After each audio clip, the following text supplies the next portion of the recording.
कैसे हैं? उम्मीद है आप सब ठीक होंगे। मैं मोहम्मद मुख्तार आपके सामने मैं फिर से हाजिर हूं ऑब्जेक्टिव ज्योग्राफी का एक और पिटारा लेकर। आज हम इस वीडियो में जानने वाले हैं भारत की जलवायु से संबंधित सारे ऑब्जेक्टिव प्रश्न को। आगे बढ़ें इससे पहले हम आपको बता दें कि इस चैनल पर ऑलरेडी भारत की जलवायु से रिलेटेड सब्जेक्टिव वीडियो अपलोड किया गया है। तो आपसे निवेदन है कि उस वीडियो को देखिए और आई होप कि आपने देखा होगा और उससे संबंधित जो भी ऑब्जेक्टिव प्रश्न है मैं इस वीडियो में समाहित करने वाला हूं। और मैं कोशिश करूंगा कि इससे संबंधित जो भी प्रश्न आज तक परीक्षाओं में पूछा गया है उन सबको मैं एक एक करके समाहित करने वाला हूं। तो घबराना नहीं है, बल्कि एक एक करके विस्तार से हम कोशिश करेंगे कि आपको हम समझाते हुए चलें।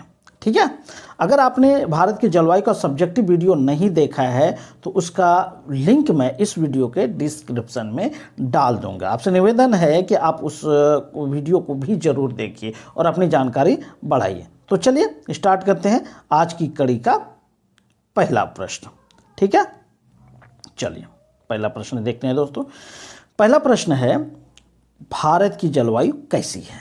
ऑप्शन ए उष्ण कटिबंधीय, ऑप्शन बी शीतोष्ण कटिबंधीय और ऑप्शन सी भूमध्य सागरीय और ऑप्शन डी है शीत कटिबंधीय। तो आपको सही जवाब बताना है। आपका सही जवाब क्या होगा दोस्तों? तो आपका सही जवाब होगा ऑप्शन ए उष्ण कटिबंधीय। आगे बढ़ें इससे पहले हम बता दें कि ये तो ऑप्शन देखकर जवाब देना हुआ। अगर आपसे ऑब्जेक्टिव नहीं सिर्फ मौखिक प्रश्न पूछ दे कि भारत की जलवायु कैसी है तो आपका सही जवाब होगा, बिल्कुल ध्यान से सुनिएगा, उष्ण कटिबंधीय मानसूनी जलवायु। ठीक है, ये मैंने सब्जेक्टिव वीडियो में ऑलरेडी बताया हुआ है, इसलिए मैं बार बार निवेदन कर रहा हूं कि आप उस वीडियो को भी देखिए। ठीक है, तो चलिए हम बढ़ते हैं आज की कड़ी का दूसरा प्रश्न।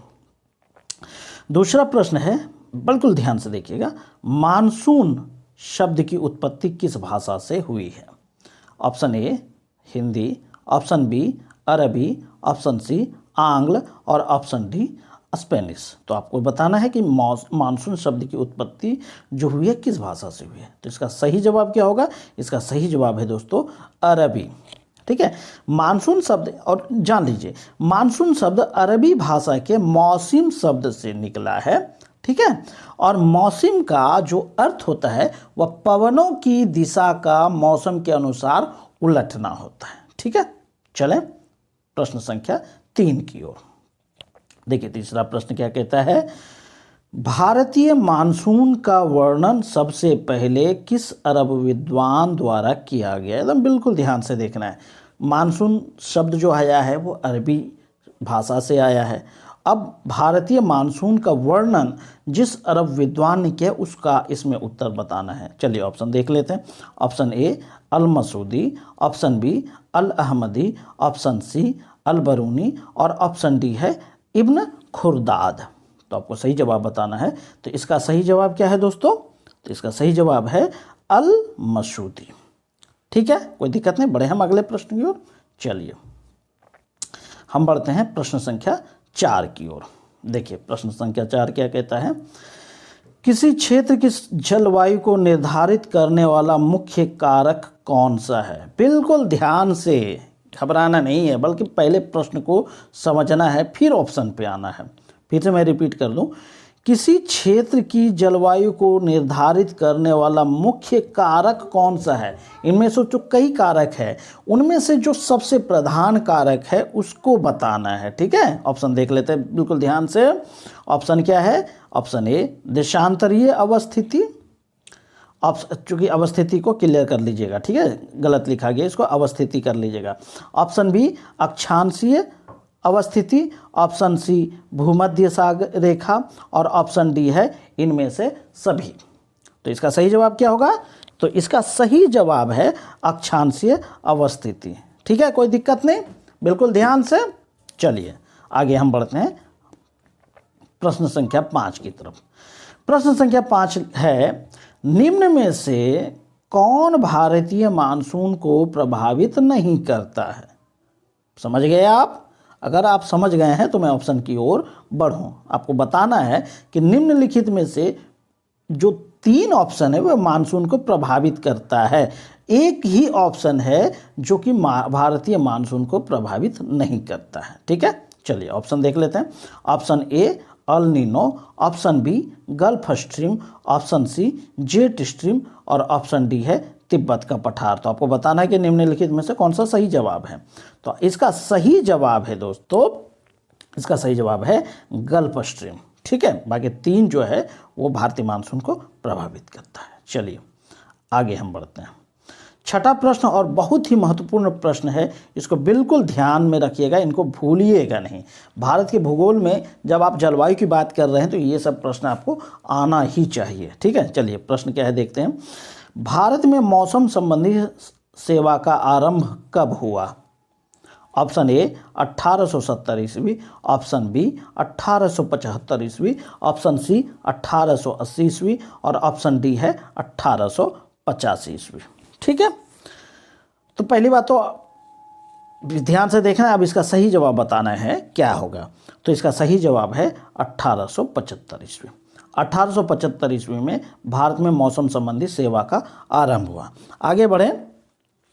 ठीक है, चलिए अगला प्रश्न की ओर हम बढ़ते हैं। ठीक है, चलिए प्रश्न संख्या 7 देखते हैं। प्रश्न संख्या 7 क्या कहता है?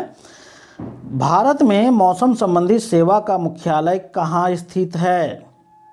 Option A Pune, option B Shimla, option C Dehradun और ऑप्शन डी नोएडा।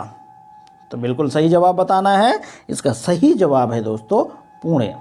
ठीक है, अब देखिए हमारे बहुत से दोस्त जो इसमें कंफ्यूज होने वाले हैं वह ए और बी को लेकर कंफ्यूजन में होते हैं और अक्सर गलतियां कर देते हैं।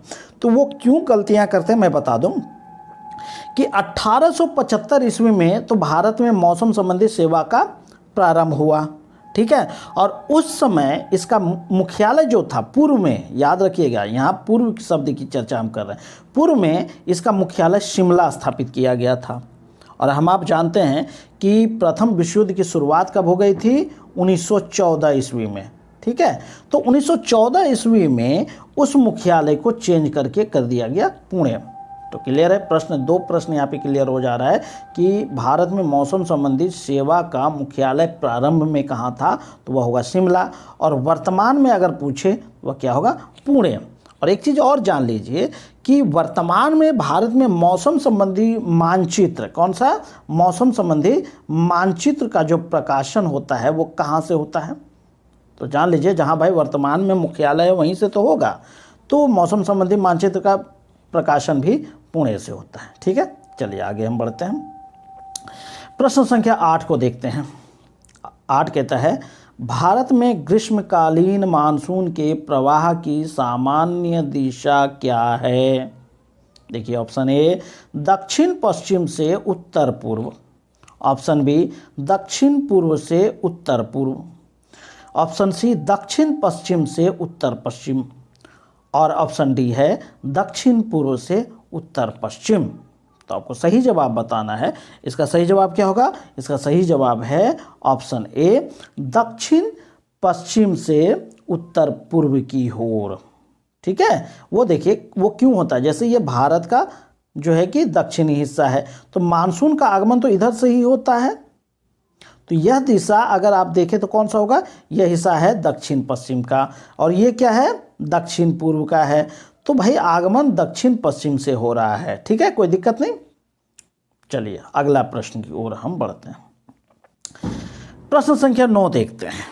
प्रश्न संख्या 9 कहता है भारत में औसत वार्षिक वर्षा कितनी है? भारत में जो वर्षा होती है उसका औसत क्या है वार्षिक के हिसाब से? ऑप्शन देख लेते हैं। Option A 150 centimetre, option B 200 centimetre, option C 100 centimetre और ऑप्शन डी है 125 सेंटीमीटर। तो आपको सही जवाब बताना है। तो इसका सही जवाब क्या होगा? Option D 125 centimetre. कोई दिक्कत नहीं दोस्तों। चलिए अगले प्रश्न की ओर हम बढ़ते हैं। प्रश्न संख्या 10 देखते हैं क्या कहता है। सामान्यतः भारत में मानसून का समय रहता है, बिल्कुल ध्यान से पहले प्रश्न को समझ लीजिए कि भारत में जो मानसून रहता है, आना और जाना, इनके बीच का जो पीरियड होता है, या इसको इस तरह समझिए कि मानसून कब आता है और कब जाता है। क्लियर हो गया ये प्रश्न। अब ऑप्शन देख लेते हैं। जून से अगस्त तक, ऑप्शन बी जून से सितंबर तक, ऑप्शन सी जून से अक्टूबर तक, और ऑप्शन डी है जून से नवंबर तक। तो ऑप्शन देख के ही लग रहा होगा कि भारत में मानसून आने का समय तो जून है, अब जाने का समय भाई साहब क्या है? तो इसका सही जवाब होगा जून से सितंबर तक। ठीक है, चलिए अगले प्रश्न की ओर। प्रश्न संख्या 11 देखते हैं क्या कहता है। प्रश्न संख्या 11 है, निम्नलिखित में से किस राज्य में दक्षिण पश्चिम, बिल्कुल ध्यान से, दक्षिण पश्चिम मानसून से वर्षा नहीं होती है? अब भारत का कौन सा राज्य है जिसमें दक्षिण पश्चिम मानसून से वर्षा नहीं होती है? अगर आपको भारत का मैप अगर ध्यान में होगा तो आप बखूबी इसका उत्तर बता सकते हैं। चलिए ऑप्शन देख लेते हैं। Option A Karnataka, option B Kerala, option C Rajasthan, और ऑप्शन डी तमिलनाडु। तो आपको बताना है, ऐसे ध्यान में रख दीजिए, जब दक्षिण पश्चिम मानसून का आगमन होता है, ठीक है दोस्तों, तो वो इस तरह मान लीजिए भारत का मैप है, केरल कहाँ है ये हिस्सा देख लीजिए, केरल, ठीक है, कर्नाटक उससे ऊपर हो गया, ठीक है, राजस्थान ऊपर है, ठीक है, मान लीजिए ये ऊपर है राजस्थान, और तमिलनाडु इस हिस्से में है, ठीक है, ये हिस्सा तमिलनाडु का है। तो अब इससे थोड़ा थोड़ा अंदाज़ा लगा लीजिए, ठीक है। तो इसका सही जवाब क्या होगा दोस्तों? इसका सही जवाब है तमिलनाडु, क्योंकि तमिलनाडु एक ऐसा राज्य है जिसमें लौटते मानसून से वर्षा होती है। मतलब भारत से जब मानसून का पलायन होने लगता है तो तमिलनाडु में घनघोर बारिश होती है।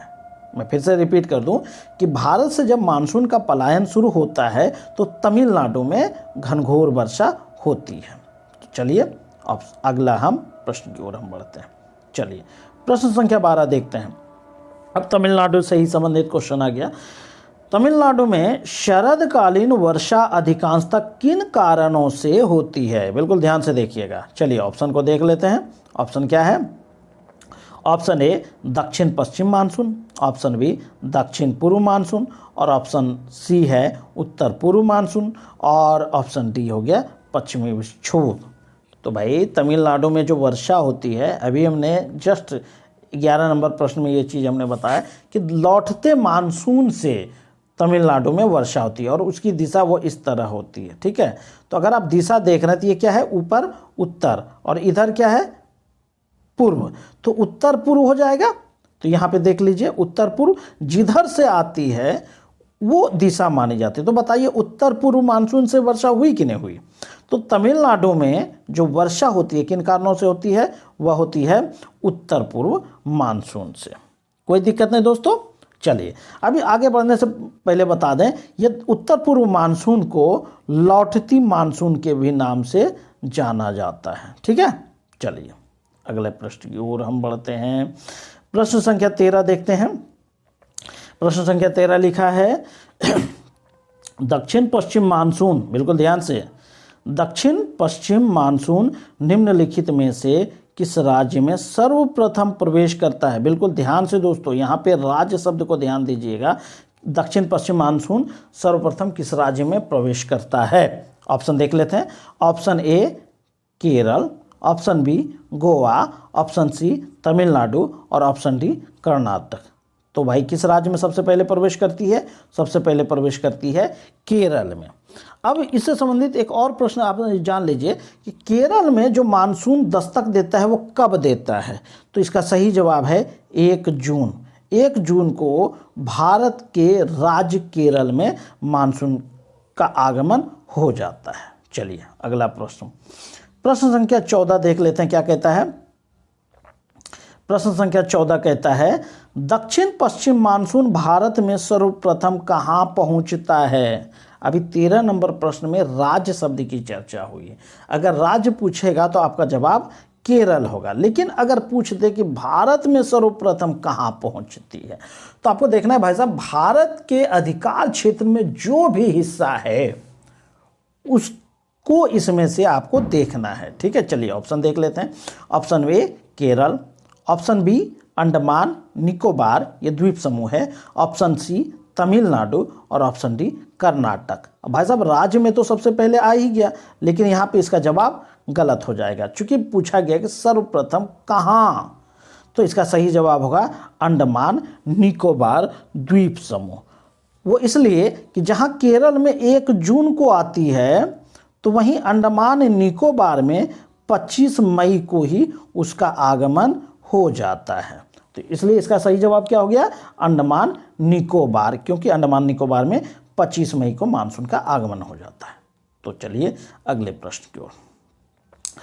प्रश्न संख्या 15 है, देश के किस भाग में मानसून के अरब सागर एवं बंगाल की खाड़ी दोनों ही शाखाओं से वर्षा होती है। हम आप जानते हैं कि भारत में जब, पहले इसको देख लीजिए, ये भारत है, जब यहाँ से मानसून आता है, ठीक है, ये हिस्सा मान लीजिए मानसून का आगमन हुआ, तो यहाँ पे भारत के हिंद महासागर में आने के बाद यहाँ से 2 हिस्सों में बढ़ जाते हैं। एक तो इधर से होकर भारत में प्रवेश करती है, एक चले जाते इधर, और यहाँ से होकर इधर भारत में प्रवेश करती है पश्चिम बंगाल से होते हुए।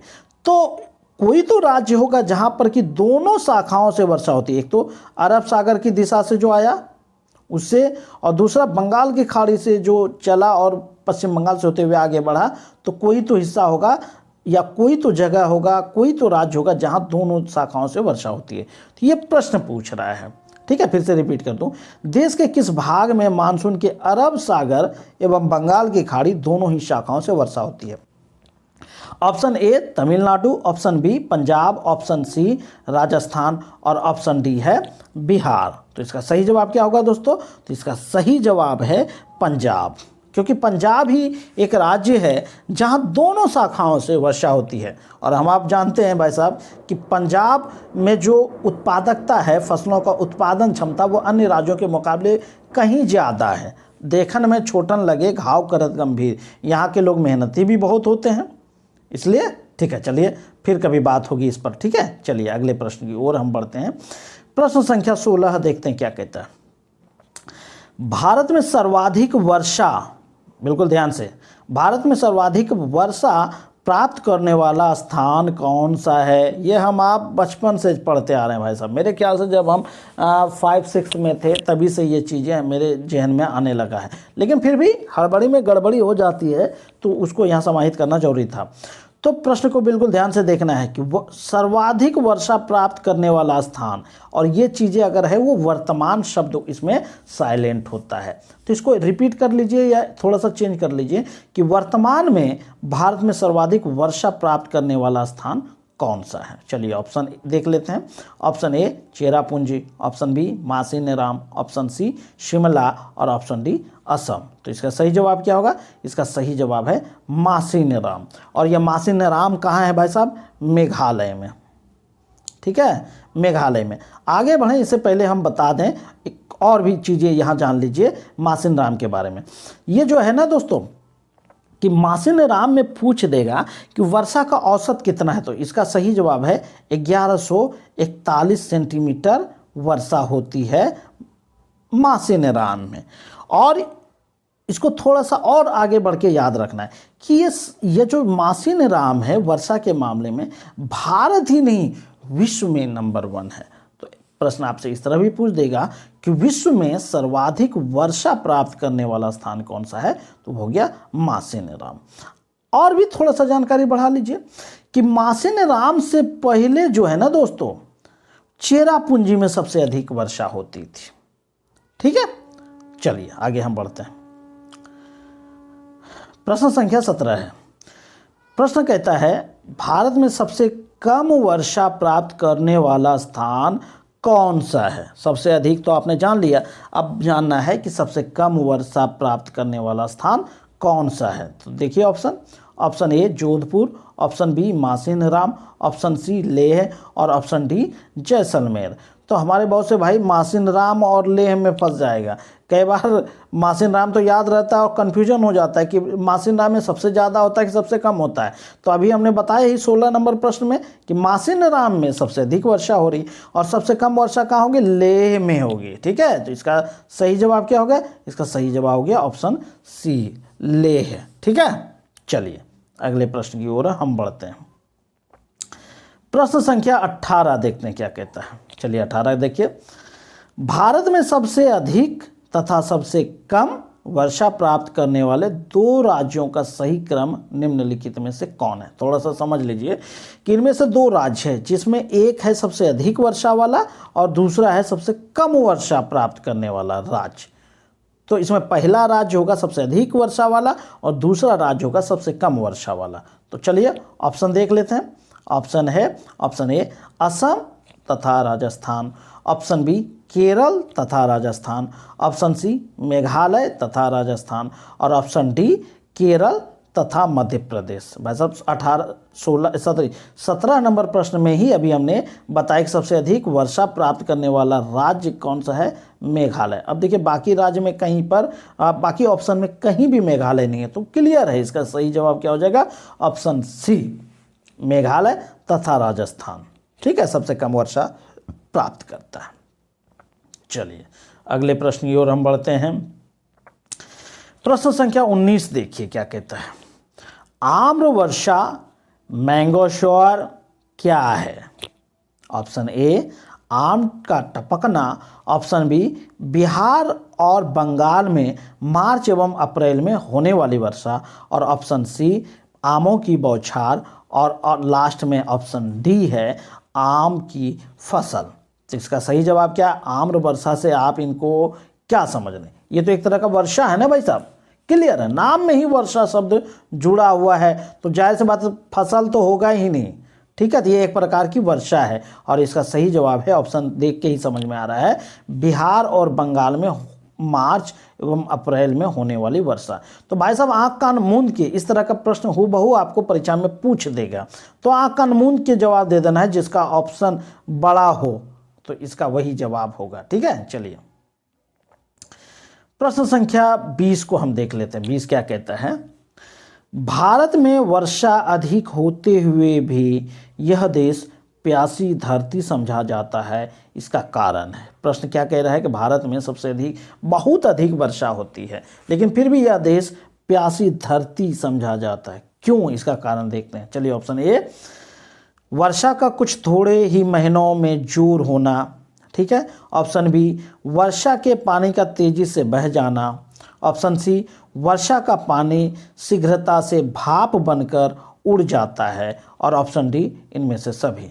तो भाई साहब शुरू वाले 3 तो आपको सही लगते हैं, जब तीनों ऑप्शन सही है तो इसका सही जवाब क्या हो जाएगा? ऑप्शन डी, ठीक है, इनमें से सभी। चलिए प्रश्न संख्या 21 देख लेते हैं क्या कहता है। प्रश्न संख्या 21 कहता है दक्षिण पश्चिम मानसून काल में निम्नलिखित में से सबसे कम वर्षा कहाँ होती है? अब प्रश्न देखिए, अभी कुछ देर पहले ही हमने कहा था सबसे कम वर्षा प्राप्त करने वाला स्थान भारत में, और यहाँ पे देखिए प्रश्न थोड़ा सा चेंज किया है, इसीलिए हम बार बार कहते हैं कि थोड़ा प्रश्न को धैर्यपूर्वक पढ़िए, फिर ऑप्शन की ओर बढ़िए, तब जवाब देने का प्रयास कीजिए। तो फिर से रिपीट कर दूं, दक्षिण पश्चिम मानसून मतलब भारत में जब मानसून का आगमन होता है, यही ना कहने का मतलब है।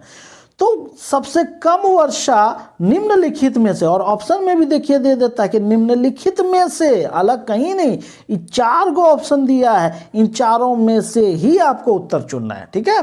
तो चलिए फिर से रिपीट कर दूं, दक्षिण पश्चिम मानसून काल में निम्नलिखित में से सबसे कम वर्षा कहाँ होती है? ऑप्शन देख लेते हैं। Option A Kolkata, option B Mangalore, option C Chennai और ऑप्शन डी दिल्ली। अब बताइए भाई साहब, थोड़ी देर पहले ही हमने कहा था तमिलनाडु में लौटती हुए मानसून से अधिक वर्षा होती है, जबकि मानसून का आगमन होता है तो तमिलनाडु बच जाता, वहाँ नहीं के बराबर वर्षा होती है। तो इसमें देखिए कि तमिलनाडु वाला कौन सा हिस्सा है, तो देख लीजिए इसमें आता है चेन्नई। चेन्नई तमिलनाडु में है, तमिलनाडु के हिस्से की तरफ है, तो जाहिर सी बात है ऑप्शन क्या हो जाएगा सही? इसका ऑप्शन सी हो जाएगा चेन्नई, ठीक है, क्योंकि दक्षिण पश्चिम मानसून से वहाँ वर्षा नहीं के बराबर होती है। चलिए अगले प्रश्न की ओर। प्रश्न संख्या 22 को देखते हैं क्या है। प्रश्न संख्या 22 है ग्रीष्म काल में आने वाले तूफानों को निम्नलिखित में से किस राज्य में काल वैशाखी के नाम से जाना जाता है? बिल्कुल ध्यान से, काल वैशाखी के नाम से जाना जाता है। तो काल वैशाखी किस राज्य से संबंधित है? ये भी ऑप्शन, ये प्रश्न को ध्यान में रख सकते हैं। Option A Haryana, option B Punjab, option C Rajasthan और ऑप्शन डी पश्चिम बंगाल। तो इसका सही जवाब क्या होगा? काल वैशाखी जो तूफान है वो किस राज्य से संबंधित है? इसका सही जवाब है दोस्तों पश्चिम बंगाल। बढ़े हम आगे, चलिए प्रश्न संख्या 23 की तरफ हम बढ़ते हैं। देखिए प्रश्न क्या कहता है, मानसून निवर्तन से सबसे अधिक वर्षा कहाँ होती है? मानसून निवर्तन से, यहाँ निवर्तन शब्द दिया है, हमारे हिंदी भाषी भाई जो है वो कंफ्यूज हो जाएंगे। निवर्तन का मतलब पहले समझ लीजिए। निवर्तन का मतलब है लौटना, वापस होना। मानसून का जब वापसी होती है भारत से तो सबसे अधिक वर्षा कहाँ होती है?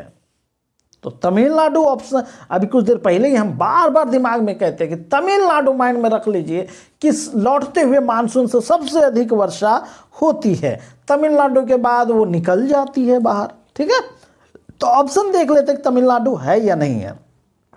Option A Delhi, option B Chennai, option C Mumbai और ऑप्शन डी है कोलकाता। तो सबसे अधिक वर्षा भी मानसून निवर्तन से कहाँ होती है? तो इसका सही जवाब होगा चेन्नई। ठीक है, चलिए बढ़ते हैं अगले प्रश्न की ओर।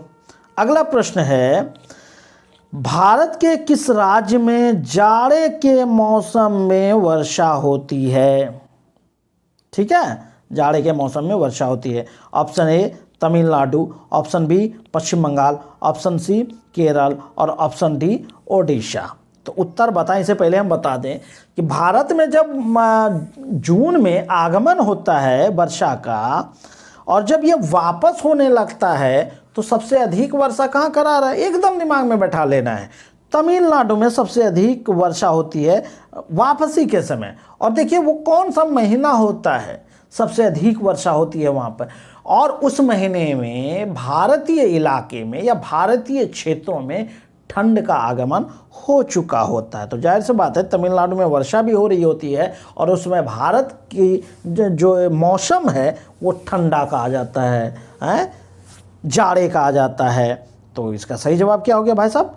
तमिलनाडु। ठीक है, कि तमिलनाडु में जाड़े के मौसम में भी वर्षा होती है। चलिए आगे बढ़ते हैं, प्रश्न संख्या 25 को देखते हैं। 25 क्या कहता है, भारत के पश्चिमी समुद्री तट पर वर्षा किस मानसून से होती है? पश्चिमी समुद्री तट समझ में आ रहा है ना, यही है, ये भारत हो गया। ये हिस्सा जो आप देख पा रहे हैं वो पश्चिमी समुद्री तट है। और जहाँ तक पश्चिमी समुद्री तट पर जो मानसून का आगमन होता है उसी समय तो वर्षा होती है, और वो पहला राज्य केरल है। तो ध्यान दे दीजिए, ऑप्शन में बताने से पहले, देखने से पहले दिमाग में जवाब आ जानी चाहिए कि भारत में जब मानसून का आगमन होता है तो वो इस तरह हो रहा है ना दोस्तों। तो वह कौन सा दिशा है? दक्षिण पश्चिम, है ना, दक्षिण पश्चिम। तो ऑप्शन देखते हैं दक्षिण पश्चिम कहीं है क्या? ऑप्शन ए है उत्तर पूर्वी, ऑप्शन बी दक्षिण पूर्वी, ऑप्शन सी दक्षिण पश्चिमी।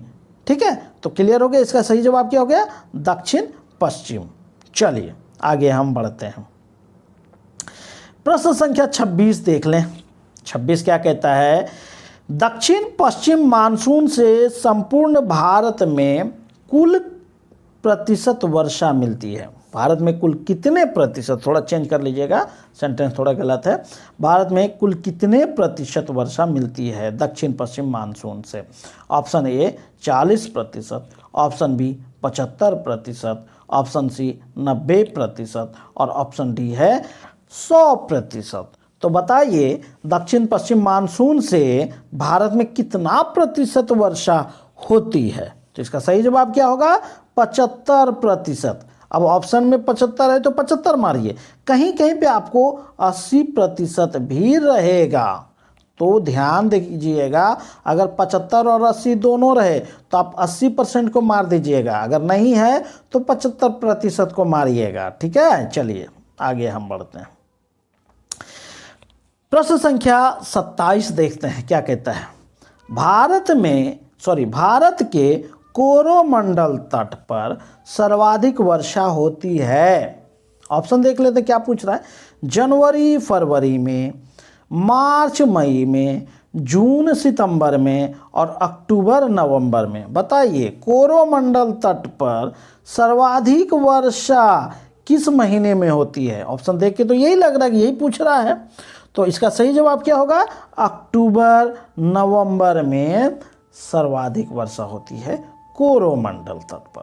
तो चलें अगले प्रश्न की ओर। प्रश्न संख्या 28 देखते हैं क्या कहता है। 28 है, भारत में नॉर्वेस्टर की उत्पत्ति कहाँ होती है? ऑप्शन ए, ऐसे सब प्रश्नों को सिर्फ ऑप्शन पे ही ध्यान देना है, ठीक है। ऑप्शन ए है छोटा नागपुर पठार, ऑप्शन बी मालवा का पठार, ऑप्शन सी दक्कन का पठार और ऑप्शन डी है अरावली का पठार। तो इसका सही जवाब क्या होगा? तो इसका सही जवाब है छोटा नागपुर पठार, ठीक है। चलिए अगला प्रश्न की ओर हम बढ़ते हैं। प्रश्न संख्या 29 कहता है, ठीक है, देखिए 29 क्या कहते हैं, कोपेन ने विश्व की जलवायु को कितने वर्गों में विभाजित किया? अब भाई साहब कोपेन का मैंने स्पेशल एक वीडियो बनाया है कि कोपेन ने भारत की जलवायु को कितने वर्गों में बांटा है। उसी क्रम में हमने बताया था कि इसने विश्व की जलवायु को कितने वर्गों में विभाजित किया है। तो ऑप्शन देख लेते हैं। Option A 3, option B 6, option C 8 और ऑप्शन डी 10। तो इसका सही जवाब क्या होगा? इसका सही जवाब है 3। और ये जो तो इन्होंने विभाजन किया था, कब किया था भाई साहब? तो जान लीजिए 1918 ईस्वी में इन्होंने विश्व को 3 जलवायु प्रदेशों में विभाजित किया। अब मैं थोड़ा सा आपका टेस्ट लूँ, आप कमेंट में इसका जवाब दीजिएगा। प्रश्न पूछ रहा हूं मैं कि कोपेन ने भारत की जलवायु को कितने वर्गों में विभाजित किया? इसका सही जवाब आप कमेंट बॉक्स में लिखिए, ठीक है। ये आपका एक तरह से एग्जाम है, ठीक है। आप जब कमेंट में जवाब दें तो पहले प्रश्न लिखिएगा, फिर उत्तर लिखिएगा, ताकि समझ में आ जाए कि मैंने क्या पूछा था, ठीक है। चलिए हम बढ़ते हैं अगले प्रश्न की ओर। प्रश्न संख्या 30 देखिए, मजा आ रहा है, मतलब मजा लेते हुए पढ़ना है। चलिए प्रश्न 30 कहता है, मानसून प्रत्यावर्तन का काल, देखिए इन्वर्टेड कॉमा में हमने दिया है, मानसून प्रत्यावर्तन का काल किस ऋतु को कहा जाता है? बिल्कुल, चलिए ऑप्शन ए ग्रीष्म ऋतु, ऑप्शन बी वर्षा ऋतु, ऑप्शन सी शरद ऋतु और ऑप्शन डी वसंत ऋतु। तो सही जवाब बताना है कि किस ऋतु को मानसून प्रत्यावर्तन का काल कहा जाता है। थोड़ा भाई आगे बढ़ गया, ठीक है। तो इसका सही जवाब क्या होगा भाई साहब? तो इसका सही जवाब होगा शरद ऋतु, ठीक है। चलिए अगला हम प्रश्न की ओर हम बढ़ते हैं। प्रश्न संख्या 31 देख लेते हैं क्या कहता है। भारतीय परंपरा के अनुसार भारत को कितने ऋतुओं में बांटा गया है? देखिए प्रश्न कहाँ कहाँ से पूछ देता है, तो पूछने वाले का मन है भाई, तो हमारा भी तो काम है कि हर एंगल से, और हमने तो वादा किया है मैं हर एंगल को हर एंगल से खंगालने वाला हूं। तो भाई ये प्रश्न कैसे छूट जाता? तो चलिए प्रश्न देखते हैं कि भारत को कितने ऋतुओं में बांटा गया है, वो अलग प्रश्न है। और पूछ दे कि भारतीय परंपरा के अनुसार, मतलब भारतीय मान्यता के अनुसार भारत को कितने ऋतुओं में बांटा गया है। ऑप्शन देख लेते पहले, फिर मैं इसका जवाब दूंगा। ऑप्शन ए है 4, ऑप्शन बी 5, ऑप्शन सी 6 और ऑप्शन डी 7। अब भाई साहब यदि आपने भारतीय ऋतु के बारे में पढ़ा होगा, वीडियो हमने बखूबी इसका बनाया है, तो उसमें मैंने एक बताया था ट्रिक, द्विमासिक ऋतु, मतलब भारतीय परंपरा के अनुसार जो भारत में ऋतुओं का बंटवारा किया गया वो 2-2 महीने के हिसाब से लिया गया, और साल में ठहरे 12 महीने, और 12 को 2 से भाग दे दीजिए तो कितने बच जाते हैं भाई साहब? 6। तो इसका सही जवाब क्या हो गया? 6। चलिए आगे हम बढ़ते हैं। प्रश्न संख्या 32 देख लेते हैं। प्रश्न संख्या 32 कहता है, मानसून का प्रत्यावर्तन भारत में किस महीने से शुरू हो जाता है। बिल्कुल ध्यान से, कि किस महीने से मानसून का वापसी शुरुआत हो जाता है, मतलब भारत से मानसून वापस जाने लगता है, तो वो किस महीने से होता है। ठीक है, ऑप्शन देख लेते हैं। ऑप्शन ए अगस्त, ऑप्शन बी सितंबर, ऑप्शन सी अक्टूबर और ऑप्शन डी नवंबर। तो बताना है कि किस महीने से मानसून की वापसी होने लगती है। तो इसका सही जवाब क्या होगा? इसका सही जवाब है दोस्तों सितंबर। ठीक है, सितंबर महीने से मानसून का पलायन शुरू हो जाता है। तो चलिए प्रश्न संख्या 33 देखते हैं। ये सब भैया एक नंबरिया प्रश्न है, बिल्कुल ध्यान से इनको देखिएगा। ठीक है, ये तो ऐसे ही दिमाग में रख लेना है। चलिए क्या है वो देख लीजिए। भारत का सबसे ठंडा स्थान कौन सा है? स्थान पूछ देगा, भारत में सबसे ठंडा स्थान कौन सा है। ऑप्शन देख लेते हैं। लेह है 1 नंबर पे, बी पे ट्रास, सी पे मासिनराम और डी पे पुणे। तो सबसे ठंडा स्थान कौन सा है? अब देखिए जवाब, देखिए इसका सही जवाब क्या होगा? ट्रास। कई जगह पे इसका द्रास नाम देता है। अब देखिए आप इसको याद कैसे करेंगे। देखिए एक जगह पे ठंडा और दूसरी जगह पे द्रास या ट्रास। ठंडा ट्रास इस तरह तो बोल सकते हैं, 1-2 बार रिपीट कीजिए। ठंडा ड्रास, ठंडा ड्रास, इस तरह भी कह देंगे तो भाई साहब याद हो जाएगा। भारत का सबसे ठंडा स्थान ट्रास, ठंडा स्थान ट्रास। अब देखिए टॉ और ठो में एक कॉमन चीज है कि वो टवर्गीय है, तो बिल्कुल ध्यान से देखिएगा। ठंडा ट्रास है ना, बिल्कुल। चलिए आई होप कि आपको याद भी हो गया होगा। चलिए अगले प्रश्न की ओर हम बढ़ते हैं। चलिए उसी कड़ी का ये प्रश्न है, थोड़ा पलट दिए हैं कि भारत का सबसे गर्म स्थान कौन सा है। अभी देखिए ठंडा ट्रास कर दिया, अब चलिए सबसे गर्म स्थान बताना है भाई साहब कि भारत में सबसे गर्म स्थान कौन सा है, यही ना गर्म स्थान। चलिए option A Leh, option B Dras, option C Sri Ganganagar और ऑप्शन डी पुणे। तो बताना है कि सबसे गर्म स्थान कौन सा है। भाई अभी तो ट्रास हमने बताया, ट्रास होगा नहीं, तो क्या होगा? ये है श्री गंगानगर, सबसे गर्म स्थान है। ठीक है, चलिए अगले प्रश्न की ओर हम बढ़ते हैं, चूंकि समय का भी तकाजा है, हमको जल्दी जल्दी निकलना भी है ना। चलिए प्रश्न संख्या 35 को देखते हैं। प्रश्न संख्या 35 कहता है भारतीय उपमहाद्वीप से मानसून के पूर्णतः विदाई किस महीने में हो जाती है। अब देखिए आपसे मैं फिर एक टेस्ट लेना चाहता हूं, आपको बताना है कि भारतीय उपमहाद्वीप में कितने देश हैं। हम चाहते तो इसमें भी प्रश्न बना सकते थे, लेकिन कुछ काम आप भी तो कीजिए। आपको बताना है भारतीय उपमहाद्वीप में कितने देश हैं, कमेंट करके बताना है आपको। चलिए तो प्रश्न फिर से रिपीट करते हैं। भारतीय उपमहाद्वीप से मानसून पूर्ण रूप से विदा ले लेता है किस महीने में। ऑप्शन ए अक्टूबर, ऑप्शन बी नवंबर, ऑप्शन सी दिसंबर और ऑप्शन डी जनवरी। अक्टूबर, नवंबर, दिसंबर, जनवरी, बताइए इसका सही जवाब क्या होगा। तो इसका सही जवाब है दोस्तों नवंबर। ठीक है, इसका सही जवाब है नवंबर। इस तरह दोस्तों इस वीडियो में टोटल 35 क्वेश्चन हमने बताने का प्रयास किया और सारे एक से बढ़कर एक। ठीक है, सारे क्या है, एक से बढ़कर एक। तो आई होप कि आपको ये सारों 35 क्वेश्चन याद होंगे। ठीक है दोस्तों, तो इसी उम्मीद के साथ हम आज विराम लेते हैं, फिर मिलते हैं एक और नए वीडियो में। तब तक के लिए थैंक यू। जय हिंद, जय भारत।